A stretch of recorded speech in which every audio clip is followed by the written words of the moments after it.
Zedekiah. And, he was the last king in Judah. And so what we're going to do is kind of look at the historical context and things and the events that are going on there. If you look at Jeremiah 27, verse 1, it says, early in the reign of Zedekiah, son of Josiah, king of Judah, this word came to Jeremiah from the Lord. We're going to stop right there just a second. I want you to look at the reign of Jeremiah. Now, once again, last week we talked about the time machine. It seems like he's jumping all over the place from one king to the other. And he does that. We've gone through Josiah. We talked about, he began that in the reign of Josiah, began prophesying during the reign of Josiah. We had Jehoahaz, Jehoiakim, Jehoiachin. And last week we were talking about Jehoiakim and what things were going on in his life and around him. And so this week we're going to jump back down to Zedekiah. All right?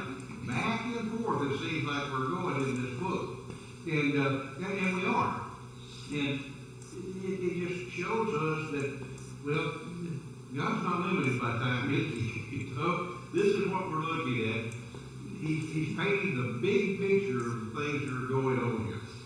So, Zedekiah became the king after the first siege of Jerusalem by Nebuchadnezzar.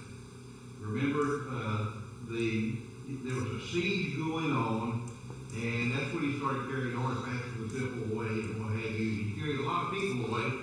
Jehoiakim had been carried off to Babylon. That was one of Josiah's sons. And Nebuchadnezzar took him, as well as a bunch of artifacts and things like that, and a lot of people over to Babylon. You may remember three young fellows by the name of Shadrach, Meshach, and Abednego.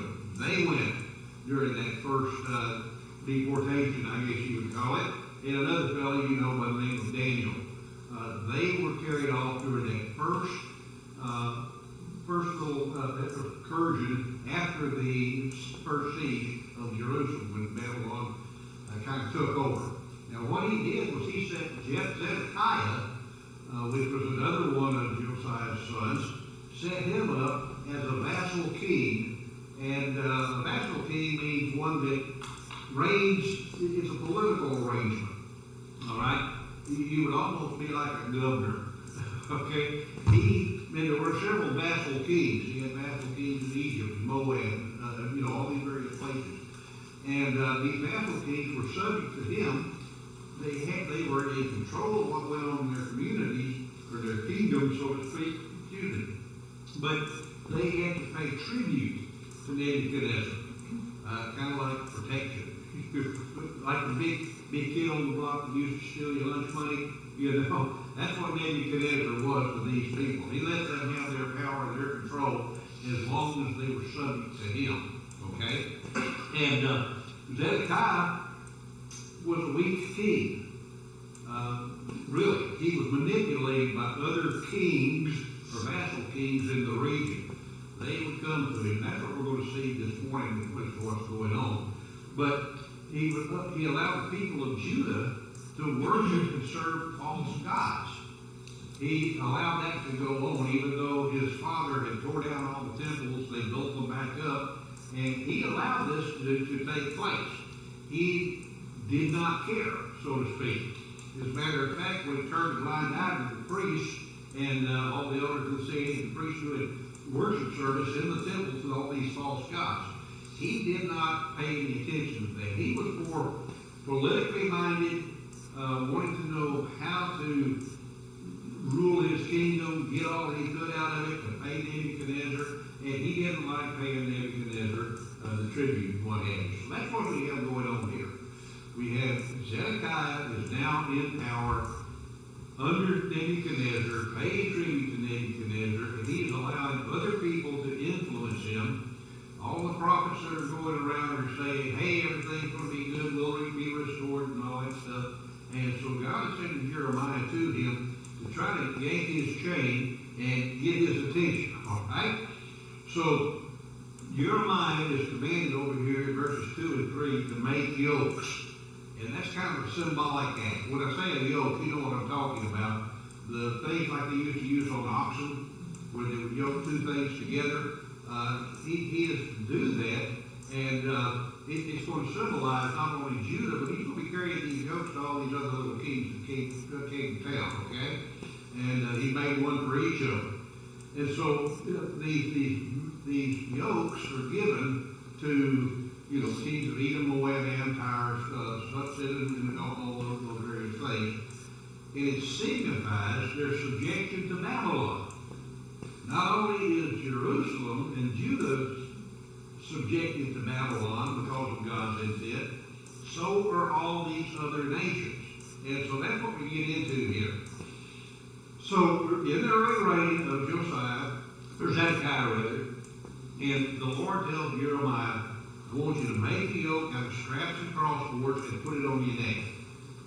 An illustration. Picture this guy going around with a yoke on his neck. Send word to the kings of Edom, Moab, Ammon, Tyre, and Sidon through the envoys who have come to Jerusalem to Zedekiah, the king of Judah. Okay? You do that. Now, what is happening, these envoys are coming in, and kings and what have you, and their representatives, are trying to form an alliance against Babylon. Think about it. If we get Judah and Edom and Ammon and Tyre and Sidon all together, we've got 5 kingdoms that can stand up against this guy. That's the idea. So they're trying to form this alliance against Nebuchadnezzar. Okay? And they're trying to seek mutual support. You scratch my back, I'll scratch yours. If we could go through this, we'll be able to whip him, and we'll be able to benefit one another. We're going to form an alliance. Picture in your mind the United States and Great Britain and Germany and the United Nations, what have you. We're all together against the evil powers of the world.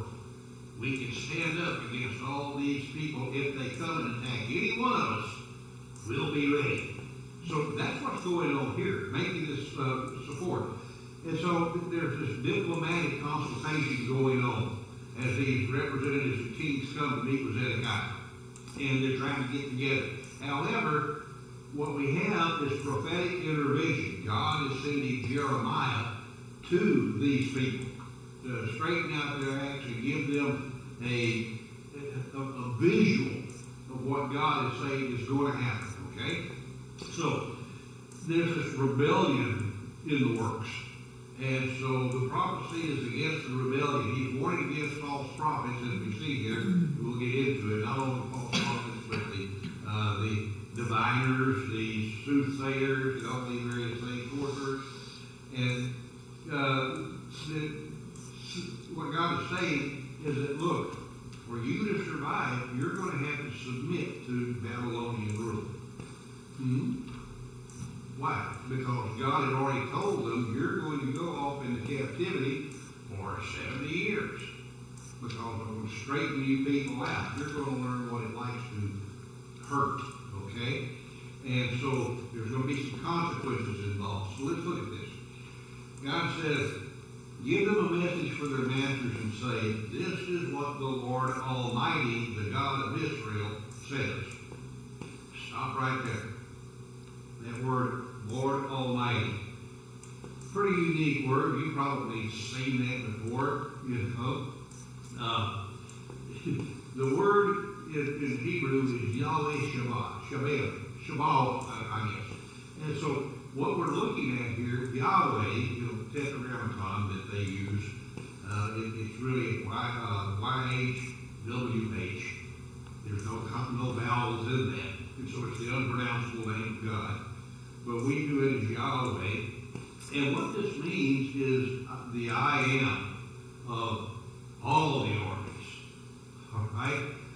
Lord Almighty, Yahweh Shabbat, the Lord of all armies, the God of all armies, the I am of all armies. All armies.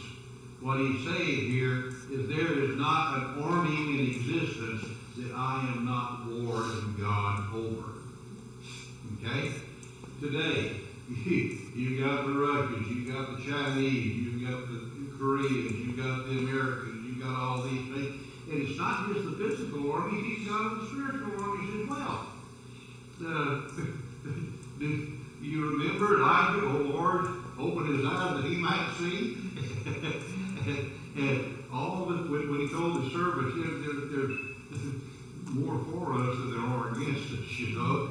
And opened his eyes, he sees the army of God, the fiery chariots up on the hillside surrounding everybody. God is God of all of that as well. So God is saying, I don't care whose army it is, whether it's Edom's, whether it's Jerusalem's, whether it's Nebuchadnezzar, whether it's Moab, I am still God over all of them. I am Lord Almighty. I am the divine sovereign. What this is doing is showing God is in control of all these things. Everything that's happening, God is in control. When you look up and you see these armies coming, realize God is in control as to what is going to happen. And this is a challenge to the false gods. Why? Because the prophets are going to the false gods, and the priests and what have you are going to the false gods, coming back and saying, hey, everything's copacetic. We're going to be back. If y'all get together, we're going to win. We'll beat Nebuchadnezzar. Babylon will lose the rule. Everything's going to be cool. We'll be able to grow. Set up things to the temple again. All the artifacts were going. The first tradition is going to be brought back. Everything's going to be good. That's not what's going on here. So what Jeremiah is doing is giving the people both comfort and a warning. That's what God is doing here. Give them a message. This is what the Lord Almighty, the God of Israel, says. Tell this to your masters. With my great power and outstretched arms, I made the earth. Notice what he's doing. He is going back to the creation. I made the earth. I made the people. I made all the animals that are in it. Right? Going back to creation. You don't even have a planet to stand on unless I made it, what God is saying. I did all of that. And I give this, the earth and everything, to anyone I please. God says I am in control. This earth is mine. Realize that. Okay? And we need to realize that as well. Okay? Everything you've got, God has given to us. Wayne. We don't really sing it here, but there's a hymn, "The Mighty Fortress is Our God." Yeah. And Martin it Luther. refers to Lord Sabaoth, his name. And I didn't really I've looked it up before, but until you presented it, I didn't really grasp how much that meant. It means a lot, doesn't it? It does. Yeah, Martin Luther had that in mind, I guess. Well, I think he had it in mind when he wrote that. I would imagine. Yeah. So what God is saying is that everything is mine. I'm in control of it. I'm going to give what I want to anyone that I want to. Understand that, right? Because I am the Lord Almighty, the Lord of hosts. Okay? If you look around you and you see armies, it's like God is saying, look, I can put armies where I want them. It's like a board game we see today. Kenny Wayne likes board games. And he likes to play, I think, which one is it? War or something Risk. like that. Risk. He likes to play Risk. And I never was any good at all of them. I try to get out as fast as I can. Lose all my people. You know? I got other things to do besides sit there and play a game for 6 hours. But anyway, this is what God is saying. It doesn't make any difference what army it is. I'm in control of the armies. I am the God of all the hosts, okay? Now, I will give all your countries into the hand of my servant. Notice that. My servant, Nebuchadnezzar, the king of Babylon. Nebuchadnezzar doesn't know it yet, but he's serving God.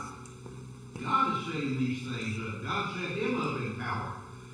God is bringing Nebuchadnezzar into the place of Jerusalem and all these kingdoms to knock them down, get their attention, especially Jerusalem and Judah. I'm going to make even the wild animals subject to him. Right? Of course, this is kind of an exaggeration. It's not an exaggeration, I guess it could be.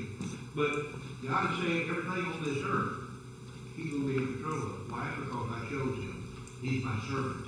Okay? In other words, Judah, you can make all the alliances you want to, but you can't stop me. I got a plan and process. Okay? And you are going to understand it before it's all over. All nations are going to serve him. Okay? They're going to serve him, Nebuchadnezzar, his sons and his grandsons, until the time for his land comes, then many nations and great kings will subjugate him. So what happened to Nebuchadnezzar? Well, he dies, and his son comes up, and of course he sees him right on the wall, and he sees all this stuff going on. Yeah, we have later on, the Persian Empire comes in and squishes the nation of Babylon. Okay? And then you have the Medo-Persian Empire comes into existence. And then you have the Roman Empire come into existence. So God uses nations to control nations. Okay. All right. Remember Nebuchadnezzar later on, Daniel 4th chapter, he's going out and eating grass. But do you never notice that at the end of all of that, Nebuchadnezzar named the Lord? Think about that. Just to say, God even got his attention. Okay? So, the first siege of Babylon is taking place. First siege of, I'll get it right here. First siege of Judah is taking place. But right now we're talking about Nebuchadnezzar. And he says all nations are going to serve him. And that's all the known nations around that Middle Eastern region and everything. Egypt, Moab, all these various places. Then many nations and great kings will come and subjugate him. Okay, it's going to happen to Nebuchadnezzar as well. Eventually, but not before he takes over you.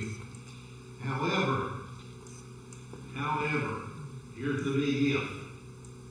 If any nation or kingdom will not serve Nebuchadnezzar, king of Babylon, my servant, or bow its neck under his yoke, guess what?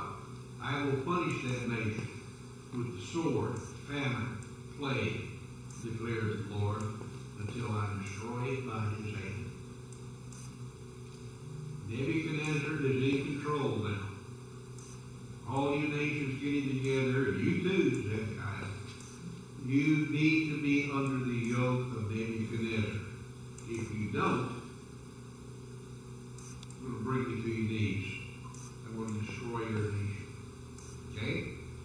This is God talking. Saying, I want you under the control of Babylon. So, do not listen to your prophets, or your diviners, your interpreters of dreams, your mediums, or your sorcerers who tell you you will not serve the king of Babylon. So see what's going on here? You have all these prophets and diviners and people in other nations and what have you. They're trying to say, you're more powerful. You got a bigger navy, you got a bigger army, you've got bigger, your fighters are better than that. You are more powerful than anybody else. And you get together, you can whip anybody. And God says, no, you can't. Sound familiar? Now think about this just a second. I'm going to get off a bit. We are a nation who is rapidly going downhill. Over 200 years ago, we as a nation became a nation, right? Declaration of Independence, signed, made the Constitution up and all of that. And the second law of thermodynamics says that everything is going toward decay. Okay? You get something hot, what's it going to do? It's going to get cold. You take this right here, a couple, 200 or 300 years from now, it won't even be here. This building will start to crumble. How many of you have seen old buildings out in the cornfield somewhere that is falling down and nature is taking over? Right? That's what we're talking about. Not only does it happen in physical objects, it happens with people. People and societies. a society that wants to worship God. Now think about it, back in the 30s, a lot of people read their Bibles and think, of course the 30s was a bad year because prohibition and all that came in, for me to use for example, but for the most part, the only book people read at the time was the Bible. They had that in their homes, right?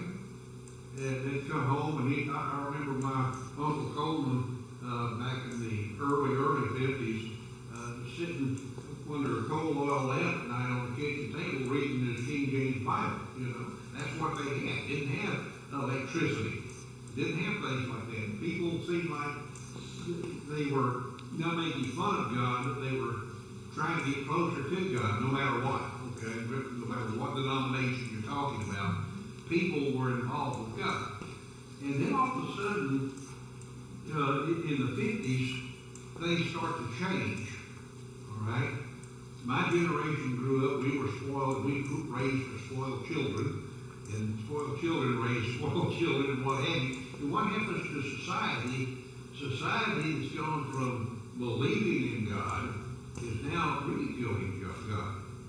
Christians are being made fun of publicly on television and everything else. Comedians made fun of. We are part of a MAGA, conservative, ultra extreme Christian group. I think that's how they present us now on television. All right? But what's happened? Society has gone to the dogs. Think about it. Now we raise up people who are transgendered and the gay lesbian movement, all this stuff is going on. When I was a kid, all of that would have got you thrown in jail. All right? But what's happening is sin is rampant. So when the prophets are telling us it's okay, just acknowledge them and everything else, don't do it. Because God condemns it. Okay? So don't listen to those false prophets that are saying everything's going to be fine. You're going to serve the king of Babylon any way you slice it. Okay? Why? Because they're prophesying lies to you that you will not serve to remove you far from your lands. I will banish you and you will perish. God raises kingdoms, God tears down kingdoms. Good message for us. Think about that for a while.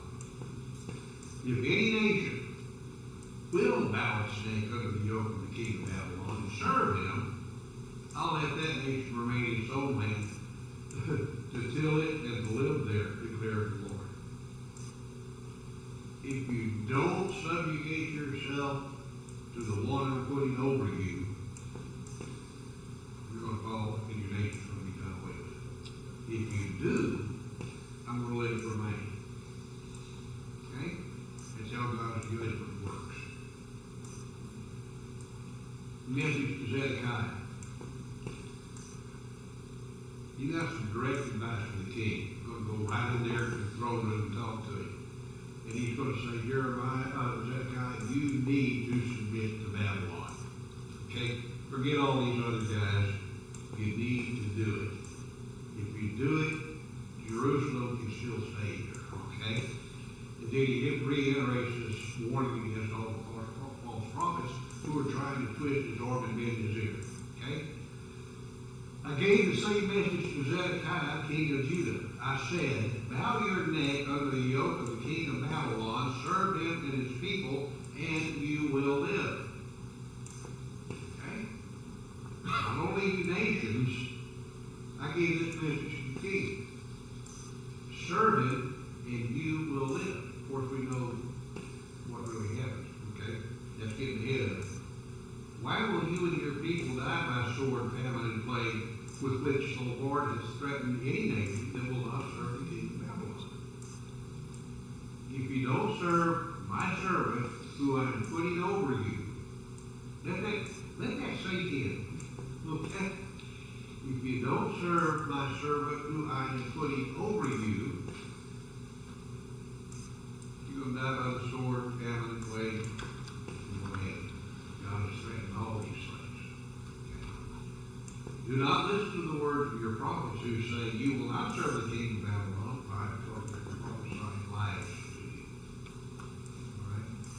keep God in the picture. Pay attention to what God is doing. Revelation 13, you see that old beast from the sea coming forth. And basically all that is saying is governments come, governments go, governments come back, governments go, over and over and over again. When one gets so wicked, God has to intervene. He tears it down. Nazi Germany. Boom. All these nations got together and whooped Hitler, right? Nazism went by the wayside. Fascism. Do we have any neo-Nazis in the world today? Is there a possibility they could ever gain power?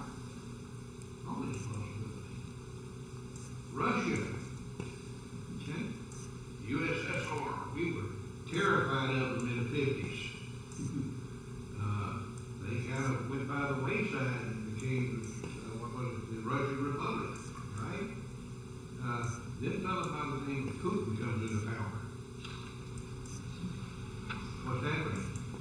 Flexing their muscles, aren't they? Trying to gain all the territory they can. So, what it's saying is governments come, or kinds of governments come, maybe not the same people, but kinds of governments come, and they go. God uses those governments as instruments to carry out His will, to get rid of those that He so desired because of their rebellion. I have not sent them, declares the Lord, these false prophets. So what they do is they prophesy lies in my name. So when a preacher stands up and he begins to preach and say everything's copacetic, scratch your head. Okay? Scratch your head.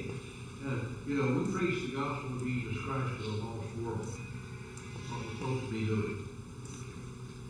To sit there and give comfort to a lost world by saying God's in control, you're going to be okay, that's not what we're supposed to be doing. Okay? God says, therefore, I will banish you, and you will perish, both you and the prophets who prophesy to you.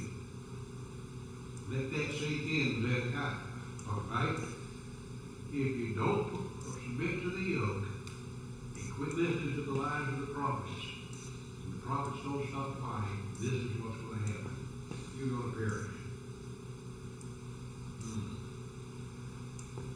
Then Jeremiah has a message to the priests and all the people. Not just the religious leaders, but the everyday Joe. Hey, this is his message to them. And what he's saying, you got to quit believing these prophecies that they're saying the temple vessels are going to return. No, they ain't. All right? There's not really an assurance. You need to be walking in fear of your boots, so to speak. And the remaining items are going to be taken away to Babylon. All right? And so, let's look at this said. Said to the priests and all these people, this is what the Lord says. Do not listen to the prophets who say, very soon the oracles from the Lord's house are going to be brought back from Babylon. They are prophesying lies to you. Do not listen. Remember, at the first siege, Nebuchadnezzar took away articles from the temple. And these prophets are saying, hey, they're going to be brought back. Y'all get together, you fight him, everything will work, we'll throw him down, we'll bring our stuff back. And God says it's not going to work that way. Don't listen to these false prophets. Serve the king of Babylon and you'll live. Why? Because God says he's going to be over there for 70 years under subjection. We're going to let a few of you die off, and the older folks are going to sit there and scratch their heads and remember what things were, and maybe a new generation will rise up and turn back to it. That's what the whole purpose was. In the Exodus, only 2 people from the original made it into the promised land. People need to listen to God. That's what God is saying. You serve under this king and you're going to live. Okay? Why should a city become a ruin? If they are prophets and have the word of the Lord, let them plead with the Lord Almighty, there's that word again, that articles remaining in the house of the Lord, and the palace of the king of Judah and Jerusalem are not taken from Babylon. Okay? Y'all start praying about this. Plead with me. Because there's stuff in there now that the king of Babylon's going to wind up with. Why? Because you haven't repented. You're doing your same old song and dance, okay? This is what the Lord says about the pillars, the bronze sea, the movable stands, and the other artifacts that are left in the city, which Nebuchadnezzar, king of Babylon, didn't take away when he carried Jehoiakim, son of Jehoiakim of Judah, into exile from Jerusalem to Babylon, along with all the nobles of Judah and Jerusalem. You got wordy, right? This is what the Lord Almighty, the God of Israel, says about the things that are left in the house of the Lord and the palace of the king of Judah and in Jerusalem. There are things left in the temple. This is what I want you to know. They will be taken to Babylon, and there they will remain until the day I come for them, declares the Lord. Then I will bring them back and restore them to this place. They're not going to be bringing things from the first captivity back. They're going to lose the things they have now. It's all going to be taken over to Babylon until I say we get them back. God's telling. Okay? Coming to a close here. This is something I want you to remember. The sea, Babylon's going to take away the sea. The sea was a great big bronze or brass container. Now, it meant nothing to Nebuchadnezzar, just something that he could melt down. Right? But the sea meant a lot to people. Why? Because the priests, that's where they purified themselves.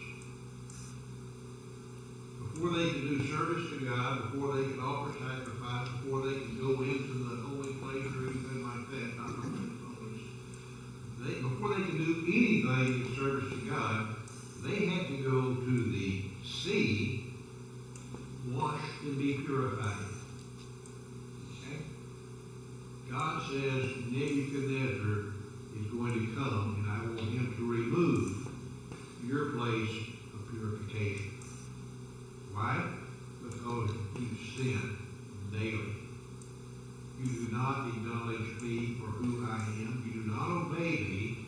So you're going to go into captivity, and you're going to lose your place of purification. We are in the kingdom of God. What is our place of purification? For citizens of the kingdom, I know you mind first go to baptism. Our place of purification is Jesus Christ and his blood. Right? Hebrews 10, 26 through 31. We always stop at Hebrews 10, 25. Don't forsake the assembly, get together, edify, build one another up. Look at what he says here. If we deliberately keep on sinning after we receive the knowledge of truth, there is no sacrifice for sins left,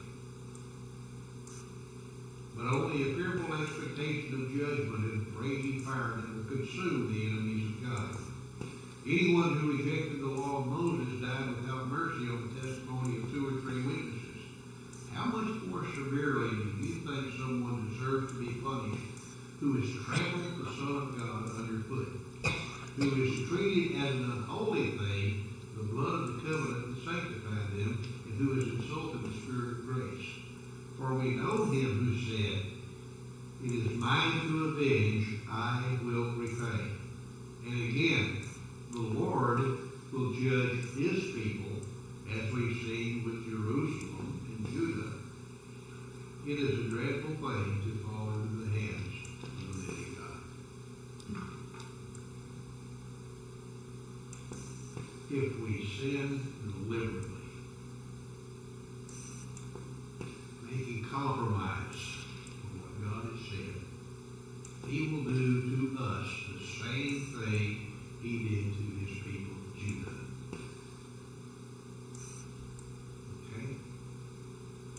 Romans 1 said he gave people over to a reprobate mind. He gave them up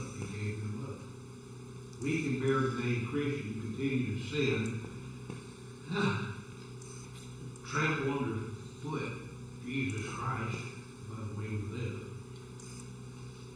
And talk about how God is going to take care of us.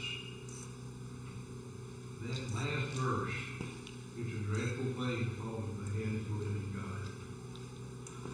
For a sinner, that ought to scare the socks off.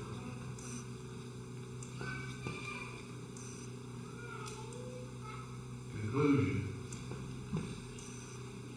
Babylon is a divine instrument. God is using them to bring down Judah and bring about obedience of his people. So what you see, the theme here in this chapter is not only divine sovereignty, but prophetic authority. Jeremiah's actions emphasize God's control over this geopolitical events that are going on with all these other kingdoms, and Judah trying to figure out what they're going to do with Babylon. Okay? And all this prophecy that's been going on, God says, stop it, be under his yoke, I'm putting you there, live there, or die. That's it. Till next week. Yes, Wayne. I sometimes wonder in today's society, we see a lot of hand wringing about, well, they're taking prayer out of schools and stuff like that. And yet, we don't pray. They can't take prayer out of schools. They may take forms of prayer out of schools. But for Christians, they can't do that. But we tend to focus on this other thing rather than saying, I'm going to pray more often, more earnestly throughout the day. There you go. And I wonder if that's like, and I'm not equating the United States with Babylon by any means, but I mean, we look at personal things, you know, taking down the cross and things like that. And it is upsetting, but we don't look at, okay, we need to serve God more. No, we do. And I fall into that trap as others do too. That, Well, Wayne, I think we all can acknowledge that we can fall into that. We don't pray enough. We don't act out enough. We don't look much different than the world around us many times. And I think that that's probably one of the reasons that society is in the shape it is today. Because people who name the name of Jesus, instead of getting the world to compromise with us, we compromise with the world. There's the problem, in my opinion. Appreciate it.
I see you, Jonah. You're on the app. So I'm gonna go off.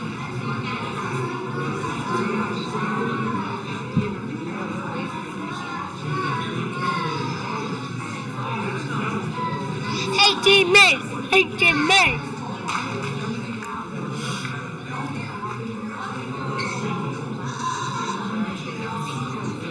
I want to look at it. Okay.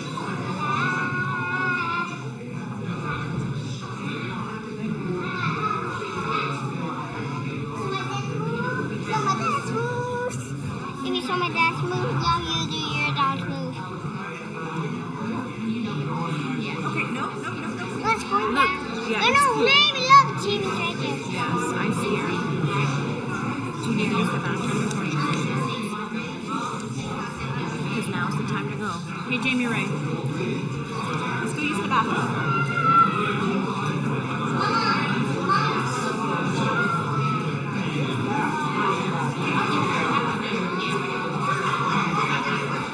Go into the bathroom. Come on.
All right, where it's at.